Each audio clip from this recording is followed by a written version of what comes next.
celebraba en Jerusalén la fiesta de la dedicación del templo.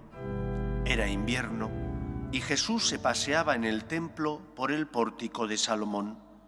Los judíos, rodeándolo, le preguntaban: ¿hasta cuándo nos vas a tener en suspenso? Si tú eres el Mesías, dínoslo francamente. Jesús les respondió: os lo he dicho y no creéis.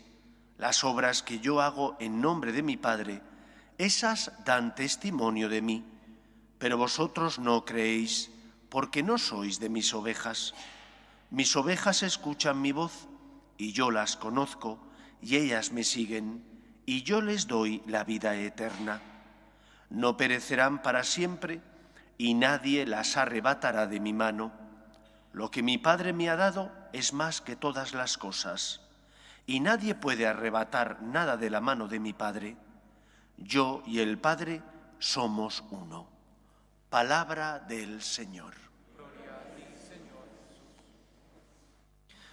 La memoria de San Atanasio nos recuerda cómo la Iglesia ha tenido que sufrir a lo largo de su historia multitud de persecuciones.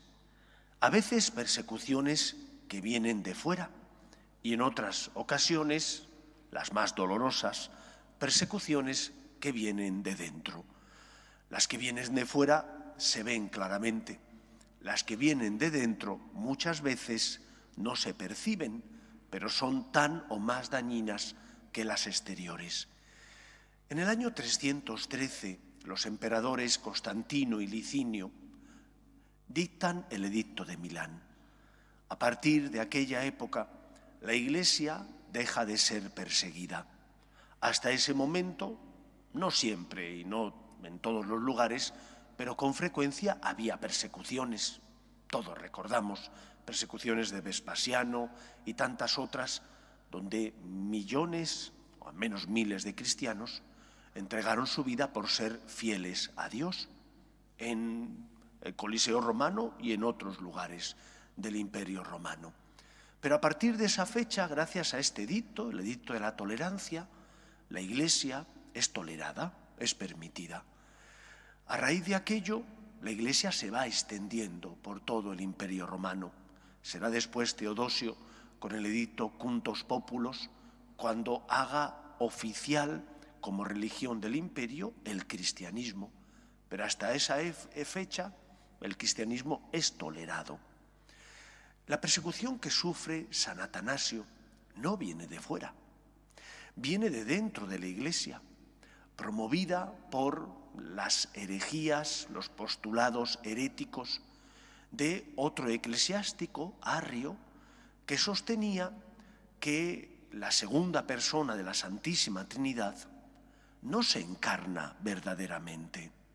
Viene al mundo, pero como él no comprendía, no podía comprender que el amor de Dios fuera tan grande que permitiera que su Hijo, sin dejar de ser Dios, asumiera nuestra naturaleza humana, Arrio sostenía que habitaba en una persona como en un templo.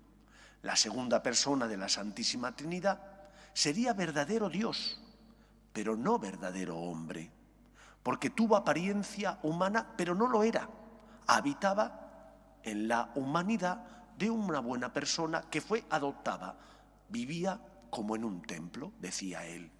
Sin embargo, Atanasio, defensor de la divinidad y humanidad de la segunda persona de la Santísima Trinidad, defendió que no, que la segunda persona de la Santísima Trinidad, sin dejar de ser Dios, adopta, asume verdaderamente nuestra condición humana. De modo que en Jesús habría una única persona, pero dos naturalezas, la humana y la divina, unidas por la hipóstasis. Aquello le llevó 5 deportaciones. 5 deportaciones porque los herederos de Constantino, sus hijos, eran arrianos, seguidores de este eclesiástico que decía que la segunda persona de la Santísima Trinidad era verdadero Dios, pero no era verdadero hombre. Esto tiene unas consecuencias religiosas. Si Cristo no ha asumido mi condición humana, no se ha hecho verdadero hombre. Y por lo tanto, ¿cómo llega el perdón a nosotros? Atanasio defendió que al ser verdadero Dios y verdadero hombre, asumió también el pecado. Y al asumir la naturaleza pecaminosa, él no tenía pecado, pero sí la naturaleza débil y pecaminosa, reconcilió y perdonó todo lo humano. A raíz de aquello, él sufrió las deportaciones, pero se mantuvo fiel a la verdad revelada. Y dejó para la historia una frase que conviene que no olvidemos nosotros. Dijo, refiriéndose a los arrianos que eran mayoría y que tenían casi todo el poder, por eso 5 veces le deportaron, para ellos los templos, para nosotros la fe.